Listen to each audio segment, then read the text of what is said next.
As a property owner, it's important to understand the different types of coverage available to protect your investment.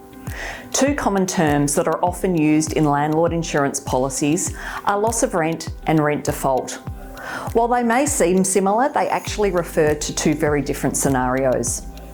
Understanding the distinction between these can help you ensure you're adequately protected and know which benefits apply in the event of a claim. So to break it down, I'll start with the term loss of rent.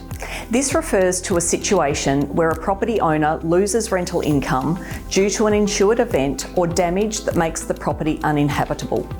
It's simply not possible for a renter to reside in the property, and this could be caused by events such as fire, flood, storm, damage, or other situations that damage the property to a point where it cannot be rented out until repairs are completed. During the time it takes to carry out the necessary repairs to the insured property, the owner will not be able to charge rent. This is what is typically referred to as a loss of rent period. In most cases, the loss of rent coverage would allow property owners to recoup the income they would have earned during the repair period. Depending on the type of insurance you have at your property, sometimes loss of rent will need to be claimed from separate providers. For example, the strata policy covers the loss of rent relating to the building repairs, and the landlord insurance provider covers the loss of rent term relating to contents repairs.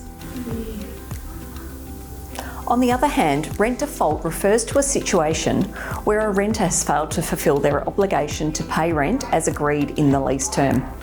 Rent default occurs when a renter falls behind on their payments, and it can lead to legal action, eviction proceedings, or other remedies by the landlord to try and recover the unpaid rent. Rent default can be especially challenging for property owners as it involves a renter's failure to pay their agreed rent.